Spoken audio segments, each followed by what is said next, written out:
చరిత్రలో ఏదైనా ఒక రాజ్యం గురించి చదివేటప్పుడు అదొక క్రమశిక్షణతో కూడిన పకడ్బందీ యంత్రంలా మనకు కనిపిస్తుంది కదా. పన్నులు వసూలు చేయడం, కోటలు కట్టడం, చట్టాలను అమలు చేయడం ఇవన్నీ చాలా పద్ధతిగా జరుగుతున్నట్లు అనిపిస్తుంది.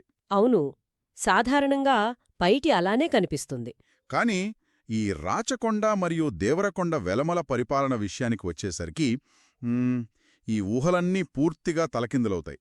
ఒకవైపు వైదిక ధర్మాన్ని ఖచ్చితంగా పాటిస్తూనే మరోవైపు యుద్ధభూమిలో శత్రువులను చంపి వారి పుర్రెల్లో రక్తం పట్టి ఆ రక్తంతో అన్నం వండే ఒక దారుణమైన ఆచారం వాళ్లకుండేది.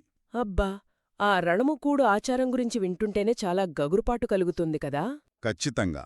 అసలు పైకి అత్యంత క్రమశిక్షణతో కనిపించే ఒక రాజ్యంలో ఇంతటి క్రూరమైన ఆచారాలకు చోటు ఎలా దక్కింది? అసలు ఈ ద్వంద్వ ప్రవృత్తి వెనుకనున్న లాజికేంటి? ఇవే ఈరోజు మనం విశ్లేషించబోతున్నాం. వార్ అకాడమీకి తిరిగి స్వాగతం. పోటీ పరీక్షలకు సన్నద్ధమవుతున్న అభ్యర్థులకు ఈ విశ్లేషణ డీప్ డైవ్ తప్పక ఉపయోగపడుతుంది. ఈ సమాచారం ఎక్కువ మంది అభ్యర్థులకు చేరడానికి లైక్, సబ్స్క్రైబ్, కామెంట్, షేర్ చేయడం మరియు హైప్ బటన్ క్లిక్ చేయడం మర్చిపోవద్దు. అలాగే మరిన్ని అప్డేట్ల కోసం డిస్క్రిప్షన్లో ఉన్న మా టెలిగ్రామ్ ఛానల్లో జాయిన్ అవ్వండి. సరే, ఈనాటి మన విశ్లేషణలోకి వెళదాం. రైట్. ఈరోజు మన ప్రధాన లక్ష్యమేంటంటే ఈ వెలమ నాయకుల పరిపాలన, వాళ్ల న్యాయ వ్యవస్థ, ఇంకా ఆ భయంకరమైన యుద్ధ ఆచారాల వెనుక ఉన్న అసలు కారణాలను డీకోడ్ చేయడం. ఇది కేవలం చరిత్ర మాత్రమే కాదు, ఒక రాజ్యం తన ఉనికిని కాపాడుకోవడానికి ఏ స్థాయికైనా ఎలా వెళ్తుందో చెప్పే ఒక కేస్ స్టడీ. నిజమే. అంటే ఈ పరిపాలనా విధానమంతా ఏదో రాత్రికి రాత్రి శూన్యం నుంచి పుట్టుకురానేది గదా? లేదు లేదు. కాకతీయుల పరిపాలనా విధానం ఏ విధంగా అయితే ఉండేదో దాన్ని చాలా వరకు వీరు తీసుకున్నారు. అంటే దాన్ని తమకు అనుగుణంగా మల్చుకున్నారు అని చెప్పాలి. ఓహో, అంటే దీన్ని మనమిలా అర్థం చేసుకోవచ్చా? కాకతీయుల పరిపాలన అనే ఒక పాత ఆపరేటింగ్ సిస్టమ్కి వైదిక ధర్మమనే ఒక కొత్త అప్డేట్ను వెలమరాజులు జోడించారన్నమాట. ఎగ్జాక్ట్లీ. చాలా బాగా చెప్పారు. ఈ ఆధారాల ప్రకారం చూస్తే వైదిక ధర్మాన్ని రక్షించడం, వర్ణ వ్యవస్థను కాపాడటం, ప్రజాశ్రేయస్సు ఇవే వారి ప్రధాన లక్ష్యాలు. మరి ఈ కొత్త అప్డేట్కి మాన్యువల్ ఎక్కడ్నించొచ్చిందంటారు? ఆ మాన్యువల్ పేరే వ్రతఖండ కల్పతరువు. దీన్ని హేమాద్రి అనే ఒక గొప్ప పండితుడు రచించాడు. ఒక్క నిమిషం. హేమాద్రి రచించిన వ్రతఖండ కల్పతరువు కదా? అభ్యర్థులిది ఖచ్చితంగా నోట్ చేసుకోవాలి. అవును. పోటీ పరీక్షల దృష్ట్యా ఈ గ్రంథం పేరు గుర్తుపెట్టుకోవడం చాలా ముఖ్యం. రాజ్య పరిపాలన ఎలా సాగాలి, పాలకుల బాధ్యతలు ఏమిటి అనేది ఈ గ్రంథం ఆధారంగానే వెలమరాజులు అమలు చేశారు. అయితే ఈ అప్డేట్ వాళ్ల రాజ్యానికి ఎంతవరకు ఉపయోగపడింది? దీన్ని మనం కేవలం పాలనాపరమైన మార్పుగా చూడకూడదు. అదొక వ్యూహం. ఆ కాలంలో రాజ్యాల మధ్య నిరంతరం ఆధిపత్య పోరు సాగేది కదా. అవును. ఎప్పుడు ఎవరు దాడి చేస్తారో తెలియని పరిస్థితి. కరెక్ట్. అలాంటి సమయంలో తమకంటూ ఒక స్పష్టమైన సామాజిక, ధార్మిక గుర్తింపుని ఏర్పరచుకోవడం పాలకులకు చాలా అవసరం. వైదిక ధర్మాన్ని కఠినంగా పాటించడం ద్వారా ప్రజలలో తమ పట్ల ఒక దైవికమైన భక్తిభావాన్ని వాళ్లు పెంపొందించుకున్నారు. అంటే ధర్మాన్ని రక్షించే పాలకులం మేమే అని చెప్పుకోవడం ద్వారా అంతర్గత తిరుగుబాట్లను అణిచివేయడం సులభమవుతుందలా? సరిగ్గా చెప్పారు. ఇది సమాజంలో తమ ఆధిపత్యాన్ని స్థిరపర్చుకునే వ్యూహాత్మక అడుగు. ఇక పాలనా యంత్రాంగం చూస్తే కేంద్ర పరిపాలనలో రాజుకు సహాయంగా ఒక మంత్రిమండలి ఉండేది. అందులో ప్రధానమంత్రులు, పురోహితులు ఉండేవారు. ఇక్కడ ఆసక్తికరమైన విషయమేంటంటే వెలమరాజులు తమ మంత్రివర్గంలో బ్రాహ్మణులను కూడా నియమించుకున్నారు కదా? అవును. ఆనాటి శాసనాలు, సాహిత్యం ద్వారా కొంతమంది ముఖ్యమైన మంత్రుల పేర్లు మనకు తెలుస్తున్నాయి. పెద్దన, పోతరాజు, బాచన, సింగన, అయ్యలాజుడు వీరంతా ఆ కాలం నాటి ప్రముఖులు. ఈ పేర్లను ఖచ్చితంగా గుర్తుంచుకోవాలి. ఎందుకంటే ప్రశ్నలు నేరుగా వీరి పేర్ల మీదే వచ్చే అవకాశముంది. వీరు కేవలం సలహాలివ్వడానికే పరిమితం కాలేదు గదా? లేదు. మంత్రులతో పాటు పురోహితులు, అలాగే దేవాలికులు కూడా తమ ప్రభువులతో పాటు నేరుబో యుద్ధభూమికి వెళ్వేలారు. ఇక్కడే నాకు పెద్ద డౌటొచ్చింది. దేవారికులు అంటే దేవాలయాల నిర్వహణ చూసుకునేవారు కదా? మరి వాళ్లకు ఆ రక్తపాతం నిండిన యుద్ధభూమిలో పనేంటి? చాలా మంచి పాయింట్. ఆ కాలంలో యుద్ధమనేది కేవలం కత్తులతో చేసే పోరాటం మాత్రమే కాదు, సైనికుల మానసిక స్థైర్యం మీద ఆ యుద్ధ ఫలితం ఆధారపడి ఉండేది. ఓహో, అంటే పురోహితులు యుద్ధభూమిలో ఉంటే సైనికులకు దైవబలం తోడుందన్న నమ్మకం కలుగుతుందన్నమాట? ఎగ్జాక్ట్లీ. ధర్మం కోసం దేవుడి ఆశీస్సులతో పోరాడుతున్నామనే భావన ప్రాణాలకు తెగించి పోరాడే ధైర్యాన్నిస్తుంది. దీన్ని ఒక సైకలాజికల్ బూస్ట్ అని చెప్పవచ్చు. రైట్. ఇక వారసత్వం విషయానికొస్తే పరిపాలనలో యువరాజుకొక ప్రత్యేక స్థానం ఉండేది.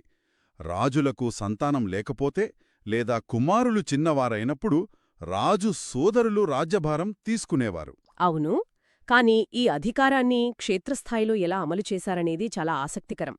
పరిపాలన సౌలభ్యం కోసం రాజ్యాన్ని సీమలుగా, మళ్లీ ఆ సీమలని మండలాలుగా విభజించారు. ప్రతి సీమకు ఒక దుర్గం అంటే కోట, అలాగే ఒక పట్టణం ఉండేది. కానీ ఇక్కడ పత్రాల్లో ఉన్న ఒక పాయింట్ నన్ను కొంచెం ఆలోచింపజేసింది. ఏంటది? సీమలకు అధిపతులుగా కేవలం రాజవంశస్థులను మాత్రమే నియమించేవారు అని రాసుంది. ఇది ఒక రకమైన బంధుప్రీతి, నెపోటిజం కాదా? సామర్థ్యమున్న బయటి వ్యక్తులకు ఎందుకు అవకాశమివ్వలేదు? నేటి కోణంలో చూస్తే అది నెపోటిజం లాగే అనిపిస్తుంది. కాని మధ్యయుగకాలపు రాజకీయ పరిస్థితుల నేపథ్యంలో దీన్ని అర్థం చేసుకోవాలి.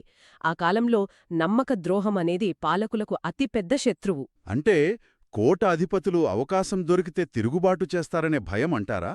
ఖచ్చితంగా. ఒక బయటి వ్యక్తికి సైనిక బలమిస్తే వాడు రేపు తమ మీదకే తిరుగుబాటు చేయుడనే గ్యారంటీ ఏముంది? అందుకే అధికారాన్ని పూర్తిగా తమ వంశం నియంత్రణలోనే ఉంచుకున్నారు. ఈ దుర్గాధిపతులకు రక్షణ బాధ్యతలే కాకుండా పన్నులు వసూలు చేసే పనులు కూడా అప్పగించారు. అంటే వీళ్ళొక రకంగా ఇప్పుడున్న లోకల్ గవర్నర్లలాగా వ్యవహరించేవారన్నమాట. అవును, పన్నులు వసూలు చేసి కొంత కేంద్రానికి పంపి మిగతా దాంతో సైన్యాన్ని పోషించేవారు. రైట్. ఈ పాయింట్ దగ్గరే మనం ఒక ముఖ్యమైన రిమైండర్ ఇద్దాం. ఈ వీడియో ఎక్కువ మంది అభ్యర్థులకు చేరడానికి లైక్, సబ్స్క్రైబ్, కామెంట్ మరియు షేర్ చేయడం, హైప్ బటన్ క్లిక్ చేయడం మర్చిపోవద్దు. అలాగే మరిన్ని అప్డేట్ల కోసం డిస్క్రిప్షన్లో ఉన్న మా టెలిగ్రామ్ ఛానల్లో జాయిన్ అవ్వండి. సరే, ఇప్పుడు మనం గిరిదుర్గాల పరిపాలన గురించి మాట్లాడుకుందాం. శత్రువుల నుంచి ఈ వ్యవస్థను కాపాడుకోవాలంటే పటిష్టమైన కోటలు కూడా కావాలి కదా? అవును. ఈ పత్రాల్లో ఉన్న పేర్లను గమనిస్తే మెజారిటీ గిరిదుర్గాలు అనుంది. రాచకొండ, దేవరకొండ, పాడిచేడు. అవును, ఇంకా అనంతగిరి, అనుముల, ఆమనగల్లు. అలాగే స్తంభగిరి, ఉర్డుకొండ, భువనగిరి, ఉందురుకొండ, జల్లిపల్లి, ఊరుగల్లు. అభ్యర్థులు ఈ పేర్లను గుర్తుపెట్టుకోవడానికి ఖచ్చితంగా ఏదైనా ఒక కోడ్ వాడటం మంచిది. కాని నా ప్రశ్నేంటంటే, ఆ కొండల మీదే ఎందుకు కట్టారు? దానికి భౌగోళిక వ్యూహాలు ఉన్నాయి. తెలంగాణ ప్రాంతమంతా గుట్టలతో ఉంటుంది. ఒక ఎత్తైన కొండమీద కోట కడితే శత్రువు సైన్యం ఎక్కడం చాలా కష్టం. పైనుంచి వాళ్ళ కదలికలను పసిగట్టవచ్చు. కాని శత్రువులు కోటను ముట్టడించినప్పుడు నెలల తరబడి బయటికి వెళ్లలేరు కదా. తినడానికి తిండేలా వస్తుంది? ఇక్కడే వారి ముందుచూపు అర్థమవుతుంది. ఆ కోటల లోపల పాతరలు అంటే పెద్ద ధాన్యాగారాలను భూమి లోపల నిర్మించారు. ఆయుధాలు దాచుకోవడానికి ఆయుధాగారాలు ఉండేవి. ఓహో, అంటే అంతా రెడీగా పెట్టుకుంటారన్నమాట. దేవరకొండ కోట ద్వారం చాలా దృఢంగా ఉండేదని, అలాగే రాచకొండలోని వైష్ణవాలయం తర్వాత మసీదుగా మారిందని ఈ పత్రాల్లో ఉంది. అవును. ఇక మనం గ్రామాల దగ్గరకు వద్దాం. గ్రామ పరిపాలన మళ్లీ కాకతీయుల పాలననే పోలి ఉంది. గ్రామంలో 12 వృత్తులవారు అంటే 12 మంది ఆయగారులుండేవారు కదా. వీరికి ప్రతిఫలంగా పన్నులేని భూములు ఇచ్చేవారు. కరెక్ట్. గ్రామ ముఖ్య ఉద్యోగులుగా కరణం, తలారీ ఉండేవారు. గ్రామ రక్షణ, పన్నుల వసూలు వీరి విధులు. అసలు ఆ రాజ్యానికి ఆర్థిక వనరులు ఎక్కడ్నుంచొచ్చేవో కూడా మనం చూడాలి. ఇంత పెద్ద సైన్యం పోషించాలంటే భారీగా ఆదాయం కావాలి. భూమి శిస్తు ప్రధాన ఆదాయం. పండించిన పంటలో 6వ వంతు అంటే 1/6 వసూలు చేసేవారు. అవును. కాని అందరికీ ఒకేలా పన్ను లేదు. బ్రాహ్మణులకు ఇచ్చిన అగ్రహారాలకు, దేవుడికి ఇచ్చిన దేవమాన్యాలకు పన్ను మినహాయింపుండేది. మరి సామాన్యుల పరిస్థితేంటి? వ్యాపార సుంకాలు, వృత్తి పన్నులు ఉండేవి కదా. మొత్తం మీద ప్రజలపై పన్నుల భారం ఎక్కువ అని ఆధారాల్లో స్పష్టంగా ఉంది. దానికి కారణం నిరంతరం జరిగే యుద్ధాలే. ఖర్చు పెరిగిపోయి ఆ భారమంతా రైతులపై పడేది. అలాగే శత్రురాజ్యాలను దోచుకోవడం కూడా వీకి ఒక ప్రధాన ఆదాయ వనరు. అంటే యుద్ధాలు కూడా ఒక ఎకనామిక్ మోడల్ అన్నమాట. ఇక మనం ఈ డీప్ డైవ్లోని అత్యంత ఆసక్తికరమైన గగుర్పాటు కలిగించే అంశంలోకి వెళ్దాం. వీళ్ల న్యాయ వ్యవస్థ చూస్తే అక్షరాల వణుకు పుడుతుంది. అవును. అప్పట్లో ఈనాటిలాగా ఫోరెన్సిక్ సైన్స్ లేదు కదా. సాక్ష్యాలు దొరకనప్పుడు వారు దివ్య పరీక్షలపై ఆధారపడేవారు. దేవుడే వచ్చి నిరూపిస్తాడని నమ్మేవారు. కాని ఆ శిక్షలు వింటేనే భయం వేస్తుంది. మండుతున్న అగ్నిలో చెయ్యి పెట్టడం, దీన్నే అగ్ని దివ్యధనమంటారు. చెయ్యి కాలకపోతే నిజాయితీపరుడట. వినడానికే చాలా క్రూరంగా ఉంది కదా. ఇంకా నూనె తీసే గానుగలో తల ఇడియించడం, గుండెలపై పెద్ద బండలను ఎత్తడం. అబ్బా, గడ్డిని శరీరానికి చుట్టి నిప్పంటించడం, ఎండలో నిలబెట్టి పొగదండలు వేయడం, ఇవి న్యాయ విచారణలాగా లేవు, టార్చర్ క్యాంప్లాగా ఉన్నాయి. ఖచ్చితంగా. పైగా ఈ శిక్షల అమలులో తీవ్రమైన కుల వివక్ష ఉండేది. బ్రాహ్మణులు ఎంత ఘోరమైన నేరం చేసినా వారికి మరణదండన విధించకూడదని నియమం ఉండేది.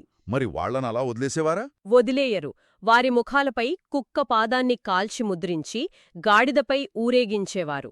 అప్పట్లో దాన్ని మరణం కంటే అవమానకరంగా భావించేవారు. ఈ శిక్షలు ఒక ఎత్తైతే, ఇప్పుడు మనం మాట్లాడకపోయే ఆచారం గురించి వింటే అసలు మనిషి ఇంత క్రూరంగా ఎలా ఉంటాడో అనిపిస్తోంది. అదే రణముకూడు. అవును, ఇది ఖచ్చితంగా సైకలాజికల్ వార్ఫేర్. శత్రువులను మానసికంగా కోలుకోలేని దెబ్బ కొట్టడానికి వాడిన పద్ధతి. ఈ పత్రాల్లో ఉన్న వివరాలు చూస్తే యుద్ధంలో చిక్కిన శత్రువులను దారుణంగా చంపి వాళ్ల తలలు నరికి ఆ పుర్రడలోనే రక్తం పట్టి అందులో బియ్యం పోసి అన్నం వండేవారట. దేవుడా, అసలు ఆలోచనే భయంకరంగా ఉంది. ఇదెప్పుడు చేసేవారో తెలుసా?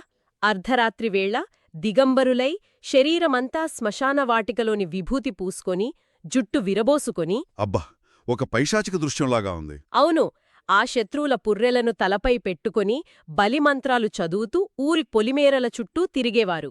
భూత ప్రేత పిశాచాలకు నైవేద్యంగా వెదజల్లేవారు. కాని ఇదంతా నిజంగా జరిగిందా? ఆధారాలేమున్నాయి దీనికి? అభ్యర్థులు ఖచ్చితంగా గుర్తుంచుకోవాల్సిన పాయింట్ ఇదే. వెలుగోటివారి వంశావళి అనే చారిత్రక గ్రంథం దీని గురించి స్పష్టంగా వివరిస్తోంది. ఓహో, వెలుగోటివారి వంశావళి, రైట్. అలాగే ప్రముఖ చరిత్రకారుడు మల్లంపల్లి సోమశేఖర శర్మగారు కూడా శత్రువులపై విజయం సాధించడానికి రేచర్ల వంశంలోని ప్రతి ఒక్కరూ ఈ కర్మకాండను జరిపారని ధృవీకరించారు. అంటే అధికార దాహం కోసం సమాజం ఎంతటి హింసకు పాల్పడిందో చెప్పే చీకటి కోణమిది. సరే, మనం చాలా లోతైన విషయాలను చర్చించాం. ఎగ్జామ్ పాయింట్ ఆఫ్ వ్యూలో ఒక క్విక్ రివిజన్ సమ్మరీ చూద్దాం. ఖచ్చితంగా. మొదటిది, వీరి పరిపాలనకు ముఖ్య ఆధారమైన గ్రంథం హేమాద్రి రచించిన వ్రతఖండ కల్పతరు. రెండవది, రాజ్యాన్ని సీమలు మండలాలుగా విభజించారు. దుర్గాధిపతులుగా కేవలం రాజవంశస్థులనే నియమించారు. మూడవది ఏంటంటే పన్ను 6వ వంతు అంటే 1/6 పుండేది. అవును. నాలుగవది, న్యాయ వ్యవస్థలో అగ్నిదివ్యదనం లాంటి దివ్య పరీక్షలు చేసేవారు. ఇక ఐదవది మరియు అత్యంత ముఖ్యమైనది ఈ రణవుకూడు అనే ఆచారం. దీనికి ఆధారాలు వెలుగోటివారి వంశావళి, మల్లంపల్లి సోమశేఖర శర్మగారి వాక్యాలు.